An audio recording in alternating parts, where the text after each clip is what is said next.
Boa tarde, Dr. Victor Carnevale. É um prazer, né, receber você de novo, novamente aqui no nosso programa Tarde de Sucessos.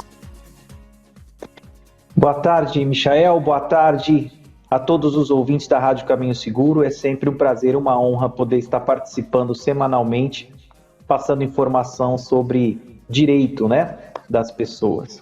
Fico à disposição. É isso aí, Vitor. Muito obrigado mais uma vez, desde já agradecendo de novo, novamente, sua presença, tá bom? É isso aí. Bom, gente, aqui a gente vai, como a gente falou, né? A gente vai estar conversando sobre os direitos previdenciários com ele. Hoje o tema que a gente vai falar é como ficou, né, a pensão por morte com a reforma da Previdência. Então, como minha primeira pergunta eu tenho para fazer para ele, é o que é a pensão por morte, doutor? A pensão por morte, ela é um benefício designado aos dependentes da pessoa que faleceu, e essa pessoa que faleceu deve ser segurado do INSS ou, na época do falecimento, estar recebendo algum benefício previdenciário, como auxílio-doença, aposentadoria por invalidez, ou já tinha até aposentadoria por tempo de serviço e contribuição, né, no caso de tempo de serviço. E também existe a pensão por morte presumida, que é aquela em que a pessoa simplesmente desapareceu, não foi encontrada a pessoa morta, e depois de um determinado tempo, a família, os dependentes, no caso, poderá buscar a pensão por morte. Um exemplo da pensão por morte presumida, eu posso citar aqui o caso famoso no Brasil, o Amarildo, né? Se perguntava há muito tempo, cadê o Amarildo? Que é aquela pessoa que saiu para conversar com algumas autoridades e nunca mais retornou. Certamente os dependentes ali, se ele se enquadrasse como segurado ou tivesse recebendo algum benefício, seus dependentes poderiam receber a pensão por morte. Então, é esse o benefício pago mensalmente ao dependente para substituir a renda deixada aí pelo falecido em vida quando ele recebia aí o seu salário, sua remuneração ou eventualmente algum benefício. E quem morreu sem estar contribuindo, né, para a Previdência, tem direito também ou não? Depende, tá, Michael? Depende muito. Nós temos no direito previdenciário um período chamado período de graça, que é um período extra, vamos dizer assim, quando a pessoa deixa de contribuir com a Previdência, ela tem um período sem contribuir que ela ainda continua enquadrada como segurado. Se o falecimento da pessoa ocorrer dentro desse período, certamente o benefício da pensão por morte será concedida aos seus dependentes, né? Aquele segurado, por exemplo, que contribuiu um mínimo de 12 meses, poderá ter um período de 12 meses de período de graça, que é o período que ele deixou de contribuir, né? Então, deixei de contribuir no mês de outubro, né? Estamos em outubro, já contribuí umas 12 parcelas, eu tenho até outubro do mês que vem, nesse período de graça. Se eu vier a falecer nesse período, os meus dependentes poderão requerer a pensão por morte. Agora, aqueles segurados que contribuíram por muito mais tempo, por exemplo, 10 anos, né, de INSS, certamente terá um período de graça maior, podendo chegar até 36 meses esse direito para requerer a pensão por morte, viu? E também, doutor, quem são os dependentes que podem pedir a pensão por morte? Essa é uma pergunta muito importante, né? Muita gente acaba linkando a pensão por morte com a pensão alimentícia, né? Como se fossem os mesmos direitos. Não, são institutos diferentes. A pensão por morte, ela tem 3 classes de dependentes, e uma classe exclui a outra. Na primeira classe, nós temos aquelas pessoas mais próximas do falecido. Então, nós temos o companheiro ou a companheira, no caso de união estável, o cônjuge, né? Ou seja, o marido, a esposa, os filhos menores de 21 anos, também aqueles filhos que possuem uma deficiência mental grave ou física grave, o menor tutelado e enteado, devidamente declarado como dependente, também entra nessa classe, tá? Lembrando que essas pessoas, elas não precisam comprovar dependência econômica do falecido para requerer a pensão por morte, diferentemente do que acontece nas duas classes subsequentes. Se não existir nenhum dependente da primeira classe, aí aqueles pertencentes à segunda classe poderão requerer a pensão por morte. Por exemplo, os pais do falecido. Só que estes deverão comprovar a dependência econômica da pessoa que morreu. que de alguma forma precisava do dinheiro dela para sua sobrevivência. E por último, na terceira classe, desde que não tenha ninguém da primeira e da segunda, poderá requerer a pensão por morte os irmãos, né?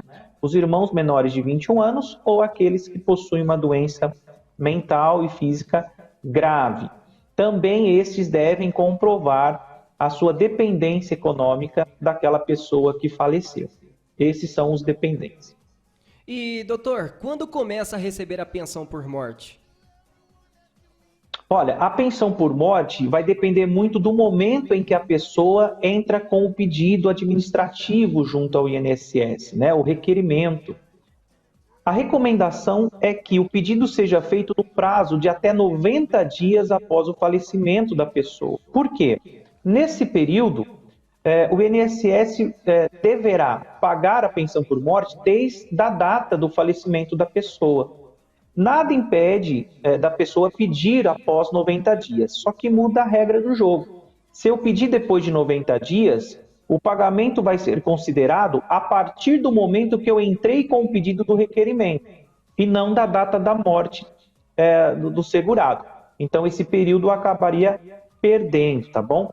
Um ponto muito importante aqui, e já falando um pouquinho da reforma da Previdência, de um ponto muito crítico e prejudicial que ela trouxe, foi para os menores de 16 anos. Os menores de 16 anos, com a reforma da Previdência, eles têm um prazo de até 180 dias para entrar com o pedido da pensão por morte e requerer esse benefício desde a data do falecimento. Contudo, isso é muito prejudicial e passível de inconstitucionalidade, porque antes da reforma, o menor ele poderia entrar a qualquer momento, independentemente desses 180 dias, e ele teria garantido o pagamento da pensão desde a data do falecimento. Então, quando se limitou esse prazo, foi uma ação muito prejudicial a esse menor, já trazido aí, trazemos já consequências da reforma da Previdência. Com certeza será revisto esse ponto. E o doutor Victor, o direito aí, a pensão por morte, ela é para sempre ou não?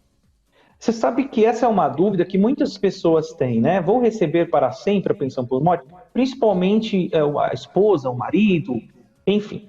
Claro que não é assim, né? Antes fosse, né? Que nós tivesse esse direito. Mas vai depender muito da qualificação do dependente, tá? E é uma regrinha bem complexa, até para se explicar num pouco espaço de tempo, mas vou tentar aqui de uma forma simples e objetiva fazer as pessoas entenderem um pouquinho, tá? A pessoa falecida que contribuiu, por exemplo, menos de 18 contribuições, e ela estivesse casado com um dependente por menos de 2 anos, o pagamento seria apenas de 4 meses, né? Se tiver um casamento superior a 2 anos, poderá receber aí uma pensão de até 2 anos esse marido ou essa esposa, né? Os filhos que perdem a qualidade segurada de 21 anos, o filho fez 21 anos, perde a qualidade da pensão, não vai receber mais. O filho que tem deficiência física ou mental, se for cessada essa deficiência, ele também não vai receber mais.